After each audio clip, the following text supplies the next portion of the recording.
gracias por estar nuevamente en sintonía de Sucesos. Soy María José Toledo y hoy vamos a analizar la coyuntura nacional, los hechos que han marcado la jornada en el Ecuador, no solo en temas políticos, sino a nivel institucional. ¿En qué nivel se encuentra de credibilidad el gobierno actual del presidente Guillermo Lasso tras los cambios de gabinete, tras los últimos acontecimientos con respecto a cómo Don Nasa, este líder que había creado toda una pirámide financiera para atentar contra la calidad de vida de algunos ciudadanos, ha entrado y salido también del Ministerio de Defensa, afectando justamente la credibilidad de las Fuerzas Armadas. Por otro lado, también el habeas corpus que se le concedió al ex vicepresidente Jorge Glass, y por supuesto continuar con el análisis de la situación del ex esposo de la doctora Cynthia Viteri, Joaquín Cupérnico Villamar, que tiene 80 lotes donde va a ser el aeropuerto en Daular. Todos estos acontecimientos los vamos a analizar con el doctor Oscar Ayerbe. Gracias, doctor, por estar con nosotros. Un gusto. Bueno, en circunstancias penosas para el país, porque qué gusto nos puede dar amanecer con una noticia que realmente ha conmovido al país, el operativo político jurídico que el correísmo implementó sábado y domingo fue tan brutal y tan fino que ni en cirugía se logra hacer ese tipo de manejos que acaban de operar, de tal manera que todos estamos indignados como un juez en Manglar Alto. Yo conozco Manglar Alto, es una linda playa, pero jamás se me hubiera ocurrido que ahí aparezca un juez como Javier Moscoso, que opere un manejo jurídico político de la manera como lo han hecho. Ha causado real indignación, sorpresa, más todavía que el mismo habeas corpus, la manera tan dinámica, ágil, eficiente, rapidísima que sale Jorge Glass de la cárcel, bien vestido, todo con terno, bien preparado al acontecimiento, bien resguardado y más rapidísimo que nunca. Yo no he conocido hasta este momento un caso de habeas corpus que el beneficiario salga tan rápido de la cárcel. Eso es... De acuerdo, doctor. Y para entrar también en contexto, y es oportuno también que la audiencia conozca, el caso de Jorge Glass es el primero en concederse el habeas corpus a una persona privada de libertad con condena ejecutoriada en el Ecuador. Y esto fue posible debido también a una sentencia vinculada a la Corte Constitucional, y por allí también recae la responsabilidad de la Corte Constitucional, y como usted bien lo determinó, el supuesto alto riesgo de salud hizo nuevamente que sus abogados y todo el comité que defensor del ex vicepresidente se una nuevamente en su solicitud hasta que finalmente este fin de semana observamos su libertad. Por allí, más allá de observar, por un lado, el malestar, por otro lado, la alegría hacia sus simpatizantes, ¿a quién darle la responsabilidad o quiénes serían los involucrados? Porque inclusive se contempla un pacto entre el gobierno o un pacto entre el Partido Social Cristiano nuevamente con la Revolución Ciudadana. ¿Cuáles serían las figuras políticas involucradas y cuál sería la intención, lógicamente, de, tras haber liberado a Jorge Glass, qué ganaría, pues, con quien pautó? Efectivamente, todos debemos reconocer y aceptar paladinamente que nuestra Constitución de la República determina la figura del habeas corpus como un mecanismo para precautelar la libertad de aquellos que son injustamente puestos en prisión, y de tal manera que exista cualquier indicio de ilegalidad, que sea arbitrario, que sea ilegítimo, y que por tanto una persona detenida tenga la posibilidad de un recurso para enfrentar el abuso del poder y le metan preso a un ciudadano sin justificación alguna. Este no es el caso, evidentemente. El juicio de Jorge Glass, que es uno de los poquísimos casos en el Ecuador, de los miles que hay que ejecutar, hemos llegado a tan pocos que el porcentaje no llega al 3% del objetivo final de lo que debe hacerse en el país para recuperar los 70.000 millones para enfrentar la más perversa corrupción implantada en todo el Estado ecuatoriano durante los 14 años de correísmo, que permita entonces tener justicia en el país. Y por tanto, no tiene ninguna duda que Rafael Correa, desde el 2006, siendo candidato, ya sabía él cómo conducir sus operativos en la eventualidad de ganar las elecciones, y cuando lo hizo, sin un solo diputado en el Congreso Nacional, convocó ese mismo día de la oposición a una constituyente, se eligieron se aprobó en consulta popular este requerimiento de Correa, se cambió la Constitución en el 2008 y luego a partir de su aprobación empezaron una serie de aprobaciones de nuevas leyes, 16 leyes por mandato. En la transitoria de la Constitución del 2008 se determinó que tenían que realizarse de manera inmediata y por ende Consejo de Participación Ciudadana, Consejo de la Judicatura, etcétera, etcétera, se acondicionó para que finalmente todo el aparataje del poder político del Estado esté en manos de una sola persona, Rafael Correa. Doctor, Recordemos más todavía, si me permite unos 2 minutos más solamente para dar el entorno, ¿por qué una persona como Javier Moscoso toma esa decisión? Hay que recordar que Gustavo Yalc se posiciona el 14 de enero del 2013 con la decisión precisa de controlar la justicia y meter la mano en ella y estructurar una estrategia de implementación para colocar en todas las funciones más importantes, jueces, fiscales y de función jurisdiccional, con aliados correístas como el señor Javier Moscoso, que ya en el 2017 estaba vinculado, luego de cumplir varias funciones, en el Ministerio de Justicia, de tal manera que conocía perfectamente a su jefe y a su líder, Jorge Glass. ¿Cómo es que ese juez no sabía que Jorge Glass estaba viviendo en la Tacunga, que tenía 2 juicios con sentencias ejecutoriadas, que era la persona más protegida del Estado ecuatoriano en la cárcel de la Tacunga, que vivía en todo sentido protegido al extremo y máximo?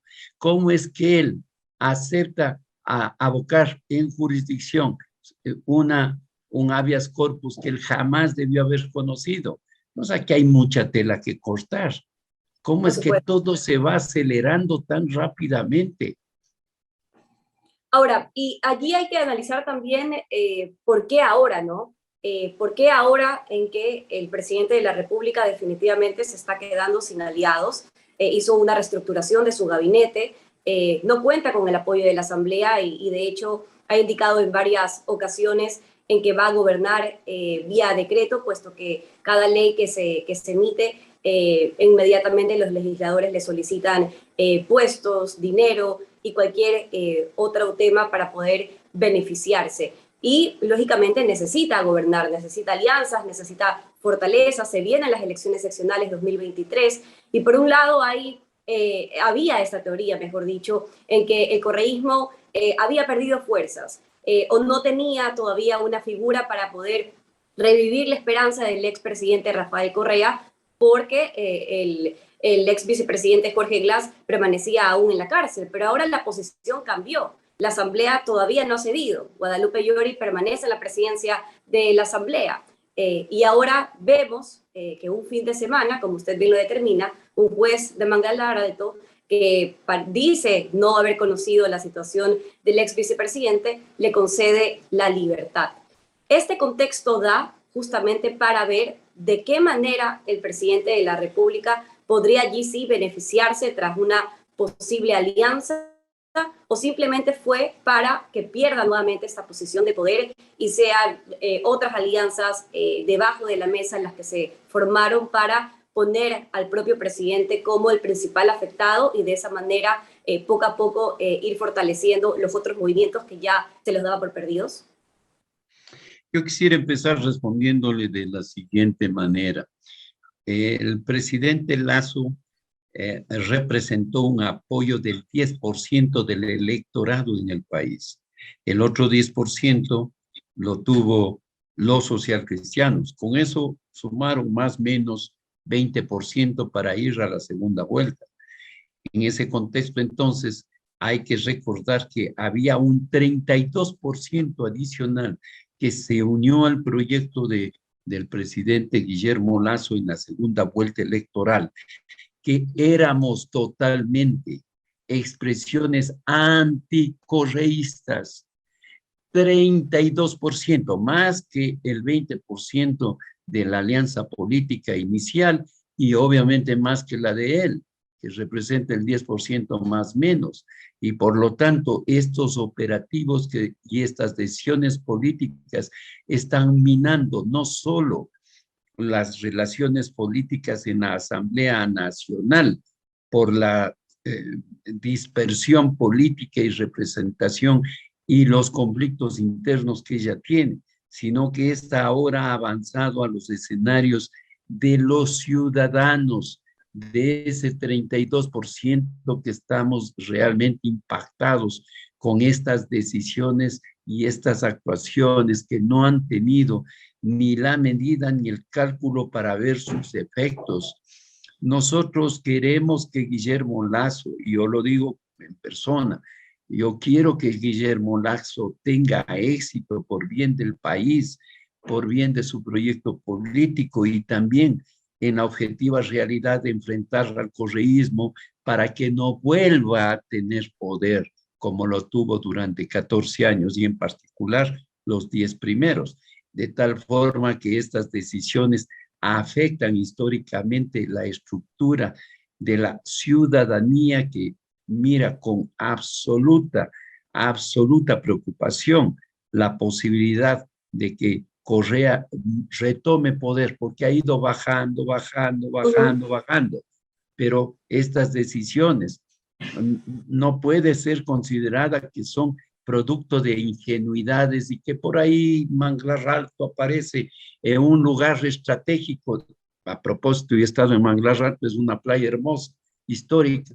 Aparece un juez a todo desubicado, inocente, y no ha conocido dónde está Jorge Glass, no sabe nada, y él no conoce de las dos sentencias ejecutoriadas, no sabe que viene una tercera, el caso Singleton, que será contundente y que tiene muchos otros juicios más. Entonces, este operativo tiene un indicador contundente, por eso es que la gran mayoría de los ecuatorianos en este momento tiene unas dudas enormes, gigantescas, de la relación gobierno-correísmo y por tanto, este momento hay un reto para el presidente Lasso para que cada actuación de su ministro de gobierno, que será mirada con 5 lupas para todos los sentidos posibles, y los que tienen sexto, séptimo y octavo sentido, entonces tendrán 10 lupas para mirar cada movimiento que el gobierno realice de aquí en adelante, porque lo que acaba de acontecer es realmente abrumador. No creo que miden las consecuencias de una acción política como esta. Yo quiero decirlo y voy a aprovechar su medio para decir algo que casi nunca lo menciono. Yo fui ministro de gobierno de Lucio Gutiérrez en marzo de 2005. Y mientras yo estaba sentado negociando con los legisladores de todas las bancadas de oposición que representaban 48 de ellos, y estábamos conversando para llegar a acuerdos, ese día el señor Castro, Pichi Castro, anuló el juicio de Bucaram, sin yo saberlo, sin que nosotros sepamos lo que estaba pasando. Y le llamó Jaime Nebot a su coideario social cristiano de Galápagos, voy a recordar el nombre de inmediato, a decirle que acaban de anular el juicio de Bucaram. Le llamé de inmediato al presidente Gutiérrez a expresarle mi profunda preocupación. 2 días después estuvo en Guayaquil y 2 semanas y media después había que sacarlo de emergencia. Cayó el gobierno, entre otras razones, por esa. Fue Ahora, uno de doctor, los errores históricos más graves de la historia del país. Y nosotros tuvimos que aguantar, yo tuve que aguantar el peso de esa estupidez histórica que cometieron los propios aliados a Bucaram y el propio juez, Pichi Castro. Este es algo parecido, esto es una cosa doctor, y eso descomunal. iba, ¿no? Porque dicen que la política es circular y que nosotros repetimos los mismos errores, pero cambian los protagonistas. En este caso, usted contextualizó su rol como ministro de gobierno y hay quienes advertían también que el haber seleccionado al doctor Francisco Jiménez, una persona competente, ex asambleísta, y que fue también en su momento gobernador del Guayas en el gobierno del presidente Rafael Correa, podía tener otro tipo de intenciones. Esa es una hipótesis. Por otro lado, y viendo también el recurso que usted utilizó en su momento, fue que el rol del ministro de gobierno era estar atento a estas situaciones y avisarle al presidente de la República todo lo que en su momento había sucedido. En este caso, ya la aceptación del habeas corpus del ex vicepresidente Jorge Glass. Allí, ¿cuál es la alternativa? ¿Cuál sería la salida? O en este caso, ¿qué afectó tanto a que el gobierno simplemente emita un comunicado lavándose las manos e indicando que esto se hizo producto de una alianza que no tenía relación con el partido Creo?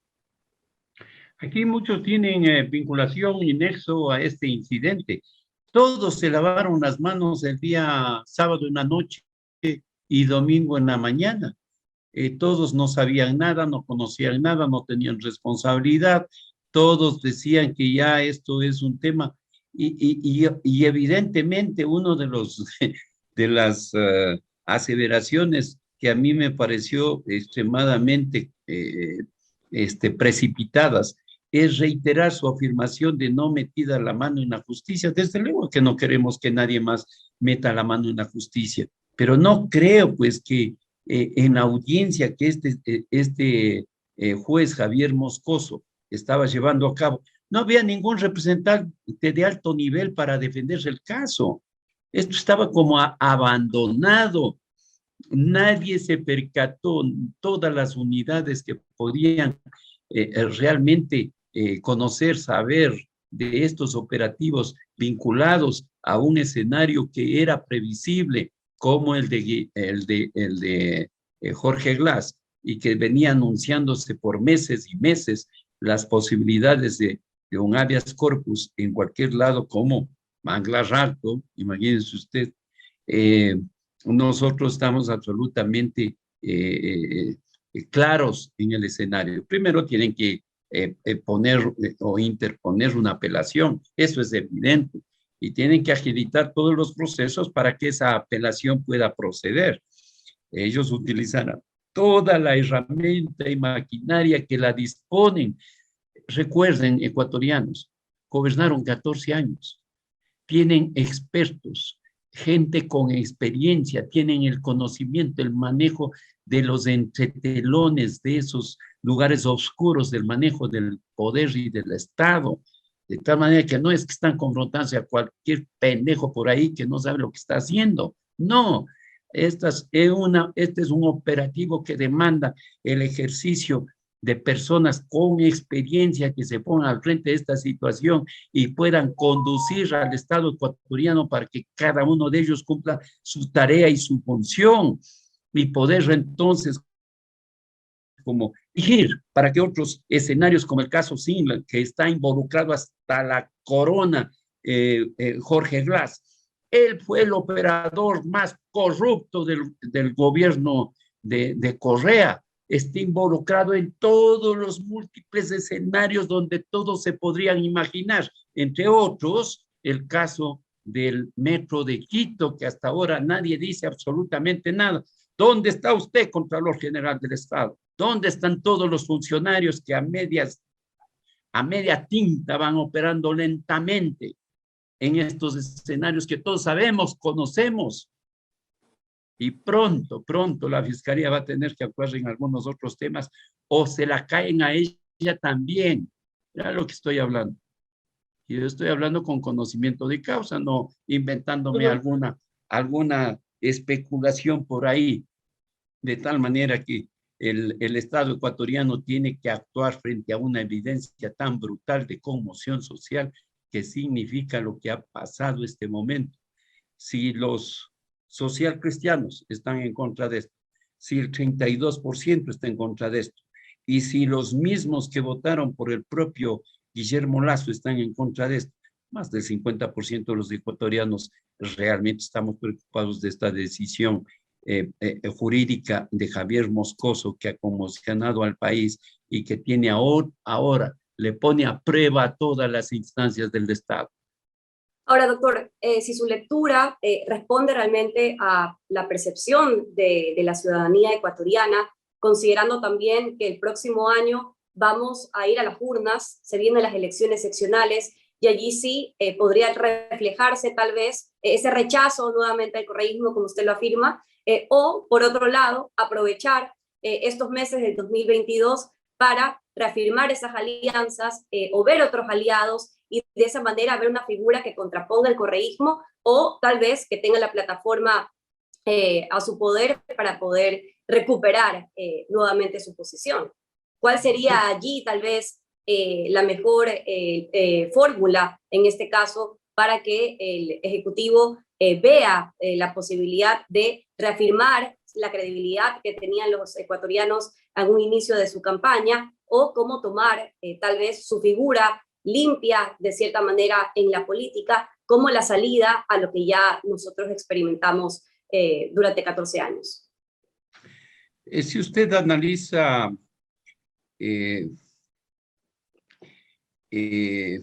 escenarios, sin duda uno es la Asamblea.